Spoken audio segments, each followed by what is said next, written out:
Hello বন্ধুরা, তোমরা কেমন আছো? আশা করি তোমরা সবাই ভালো আছো। পাঞ্জালি তানিয়া ব্লগ চ্যানেলে তোমাদের আবারও ওয়েলকাম। নিয়ে এলাম নতুন একটি ব্লগ। তো আজকে আমরা বেরিয়ে পড়েছি ঝাড়খণ্ডের রাজারাপ্পায় মা ছিন্নমস্তার কাছে। তো বেরিয়েছি মাঝরাতে। তো ওইখানে ঢুকতে ঢুকতে আমাদের দেখতেই পাচ্ছ সকাল হয়ে গেছে। আর আমরা রিসর্টে ঢুকছি। রাজস্থান থেকে ডিরেক্ট এখানে ঢুকেছে। আমরা একদম পুরসরা থেকে স্করপিও করে এখানে এসেছি। যাই হোক, আমরা ঢুকে পড়েছি। এখন সব লাগেজ গাড়ি থেকে নামানো হচ্ছে। আমি সোজা রুমে এসে চা অর্ডার করে দিয়েছি, কারণ আমার এত কষ্ট হচ্ছিল, একটু চা না খেলে হবে না। সারা রাত জেগে জেগে এসেছি, একটু চা খেয়ে ফ্রেশ হয়ে মন্দিরের উদ্দেশ্যে যাব। তো ফাইনালি ফ্রেশ হয়ে গিয়েছি। এই পাতলা একটা শাড়ি, নরম শাড়ি পরে নিয়েছি। মায়ের কাছে যাবো একটু পুজো দেবো বলে। সামনে গোড়াদার রাজ, এই ফুল টুল সব কিনে রেডি, মায়ের কাছে পুজো দেবো। তো ভেতরে তো ফোন অ্যালাউ নেই, তাই ভেতরটা তোমাদের সাথে শেয়ার করতে পারবো না। তো চটপট পুজো টুজো দিয়ে আমরা যাব বলির দিকটা কেমন সেটা দেখতে, কারণ তারাপীঠে দেখেছি কিভাবে হয়, এখানেও আমার সেই ইচ্ছেটাই আছে দেখার। চলো সেটাও তোমাদের সাথে একটু শেয়ার করি। এখানে কিন্তু খড়গ দিয়ে নয়, এখানে কেমন একটা জানি ওই কুড়োল টাইপের একটা জিনিস দিয়ে কিন্তু এখানে বলি হয়। তো যাই হোক, বলির জায়গাটাও খুব সুন্দর। তো ওগুলো সব দেখে ধীরে ধীরে ভাবলাম এবার রুমের দিকে যাওয়া যাক, একটু ফ্রেশ হতে হবে। তার আগে ভাবলাম পেছন দিকে যে সঙ্গমটা আছে নদীর, সঙ্গমটাতে যাব, ওখানটা ঘুরে একবারে রুমে, কারণ লাঞ্চ করতে হবে। তো লাঞ্চে ছিল কচুরি, সবজি, দই, মিষ্টি, এই সমস্ত। তো সব দেখো কীভাবে সব সাজিয়ে রাখা বিছানায়, কারণ অনেকে খাচ্ছে, অনেকের এখনও ফ্রেশ হওয়াই হয়নি। আমার তো প্রচুর খিদে পেয়ে গেছে, আমি আর ওয়েট করতে পারিনি, আমি আমার মতো খেয়ে নিচ্ছি। চারিদিকে খাবার ছড়ানো, কারোর আবার দেখো না আলুর পরোটা, মানে কেমন করে খাবারগুলো রাখা তোমাদের দেখাচ্ছে, কিন্তু খাওয়ার লোক নেই, সব এদিক ওদিক করছে। আসলে সারা রাত জার্নি করে এসছে না, সবারই একটা গা ম্যাচ ম্যাচ করছে। আর পুজো হচ্ছে কালকে।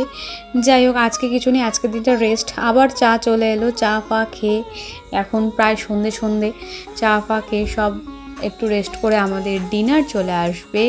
তো ডিনারও শুনলাম এসেই গেছে। চলো ডিনারটা একটু শেয়ার করি তোমাদের সকলের সাথে। বাটার নান আর হচ্ছে ডবল ডিমের কারি, দারুণ হয়েছে, টেস্ট করলাম।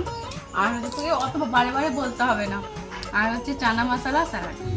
আর ওরা খাচ্ছে কি ফিশ ডিশ হ্যান্ডা ব্যান্ডা, আমি ওই কাটা কুটা বেছে খাই না বলে। আমরা নিরামিষ খাচ্ছি, সবাই দেখে নিতে পারে।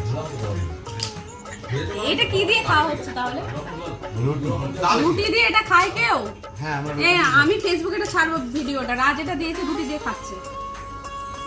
রুটি দিয়ে খাওয়া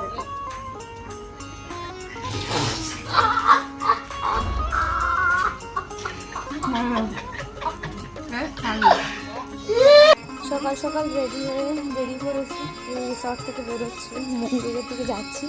একবার ঘুরে দেখাই রিসর্টটা, কালকে তোমাদের ঠিকমতো দেখানো হয়নি। চলো আমি রিসর্টটা তোমাদের একটু ঘুরে দেখাই। ভীষণই সুন্দর। আমাদের রুমটা এই সাইডটাতে, আর এটা এন্ট্রি গেটটা, এটা এখানে। আর এটা হচ্ছে বাইরের দিকে বেরিয়েই হচ্ছে বাহাতে হচ্ছে মন্দির। চলো মন্দিরে যাওয়া যাক। এটা মন্দিরের গেট দিয়ে মায়ের মন্দির, আর এই বাদিকটাতে হোমকুণ্ডটা আছে। চলো রাজের ওখানে হোম করছে, একটু দেখা যাক। এখানে এখনো সবকিছু কমপ্লিট হয়নি, গোছগাছ চলছে। আজ মায়ের কাছে দ্বিতীয় দিনের পুজো। তো স্নান টান করে দেখতেই পাচ্ছ একদম ফ্রেশভাবে সবাই ফ্রেশ মনে চলে এসেছি। তো মায়ের ওখানে পুজো দিয়ে এখানে বাবার মন্দির, তো বাবার মন্দিরে এসেছি পুজো দিতে। তো সবথেকে বড় কথা, এই নারকেলটা ফাটাতে হয়, আমি জানি না এটা পারবো কি না। তো লাস্টে অনেক চেষ্টা করে একটু ফেটেছে, অনেক কষ্ট করে জলটা বের করে বাবার মাথায় দিয়েছি। তো কোনো রকমে পুজোটা মেটালাম, কারণ আমি ওই নারকেলটা অনেক কষ্টেই ফাটিয়েছি। আর এই দেখো এটা হচ্ছে মায়ের ভোগ, মাকে এইরকম ভোগ প্রসাদ দেওয়া হয়, এটাই মায়ের মেন ভোগ।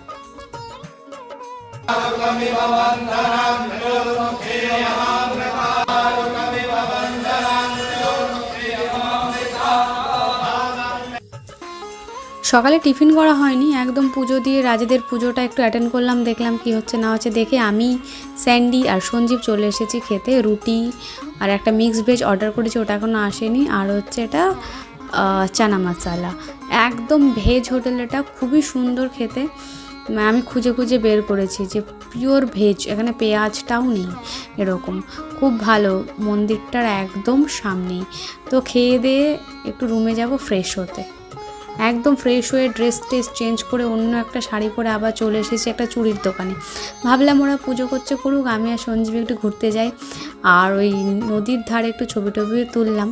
তো তুলে একবারে আবার পুজোটা ভিজিট করব বলে চলে এলাম। আর বেশিক্ষণ থাকবো না, সোজা রুমে যাব। রুমে এসেই কফি অর্ডার করেছি, এই কফি নিয়ে বসে পড়েছি। ক্লান্ত হয়ে গেছি, ফিরেই ভাবলাম একটু কফি খাই, এই কফি অর্ডার করেছি।